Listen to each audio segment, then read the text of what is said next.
Bill Maher did a new rule segment on the idea that Dems should run a celebrity for president in 2020. He's against it, so let's hear out his argument, and then I'll respond. And finally, new rule, let's hit pause on this growing consensus among Democrats that we can only beat Trump in 2020 by running a celebrity of our own. How did we go in 2 years from, wow, it could be a celebrity, to it can only be a celebrity? When I ask my Democratic friends about the plan for 2020, they say two things. What's a plan?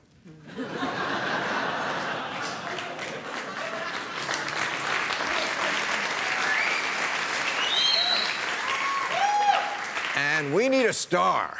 That's it. The blueprint for saving us from fascism is rub a lamp and hope Tom Hanks pops out. Or Oprah. But if Oprah is president, who will tell cat ladies what to read?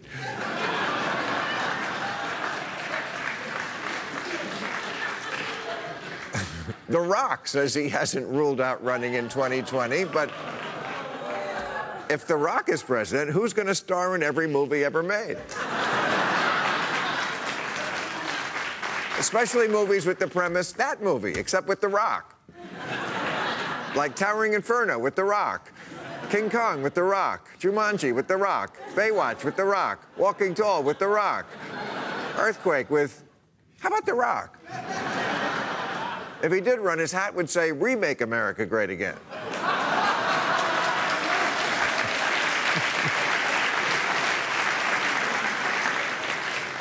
Many Democrats feel they found star quality in Michael Avenatti. He's like if the hot felon had a law degree.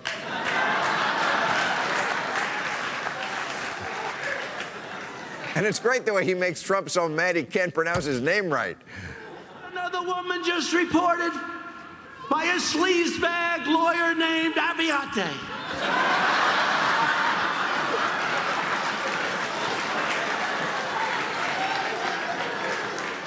Aviante? Are you always thinking about pasta? Look, I understand the temptation to pick a celebrity. After all, Trump started with a big advantage because he was a household name, like Spam or Preparation H. And in today's political atmosphere, where substance makes you an elitist and experience means you're part of the swamp, it's like the whole country just went, fuck it, the government can't do anything. Which candidate will give us the most laughs? And it wasn't even close.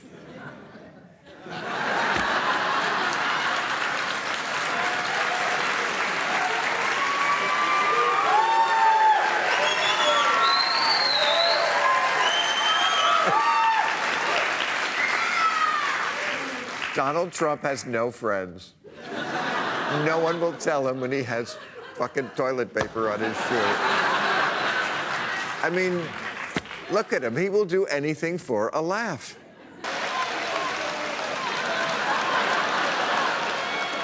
I'm very presidential. But when the prime directive for government goes from keep us safe to keep us entertained, that's bread and circuses, end of the empire stuff. There are people who are actually excited about Kanye West in politics. These people are called idiots.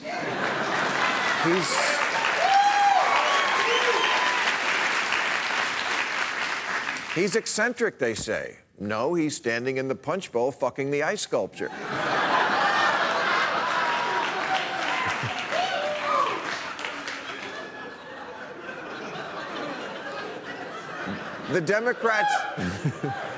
The Democrats' message in 2020 should be, let's get back to normal.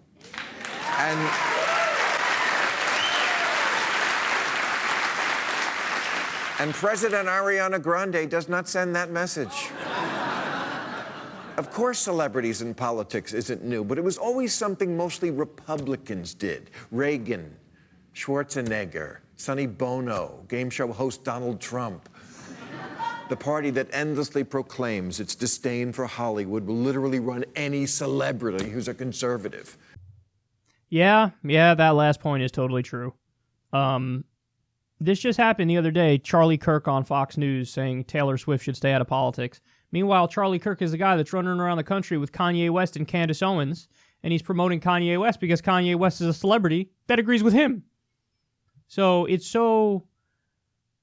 like they don't realize hypocrisy is a thing. They always do scream at celebrities should stay out of politics. You elected Ronald Reagan, who was an actor, and Donald Trump, who's a reality star. It's just amazing that they don't catch themselves in that.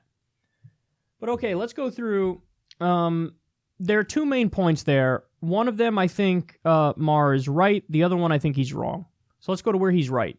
When he says, come on, we have to resist this urge to elect a celebrity.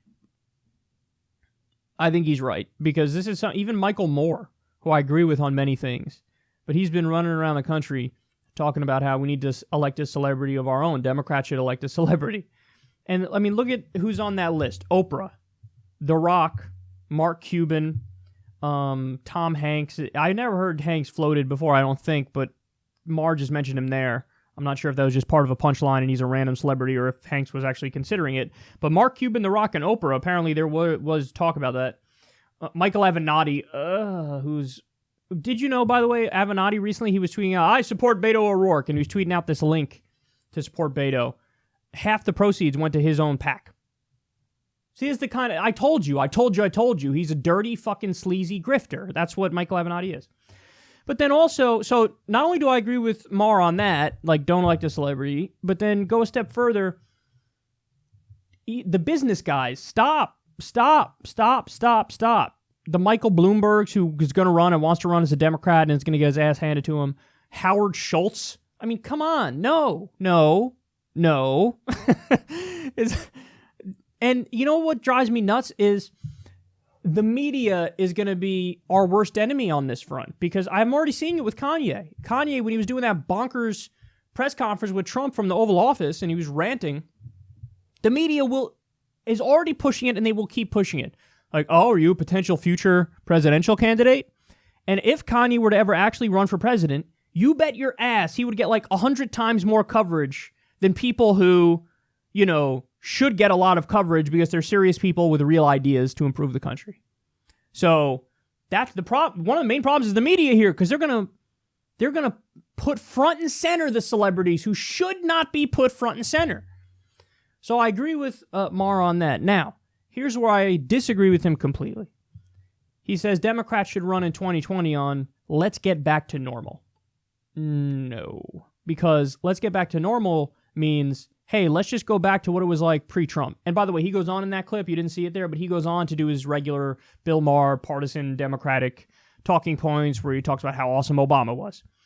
No, Bill, see, the problem is what was normal is what led to Donald Trump. Because I know you feel like everything being normal in your, you know, Hollywood mansion, you feel like everything's all hunky-dory, but people are fucking struggling out there.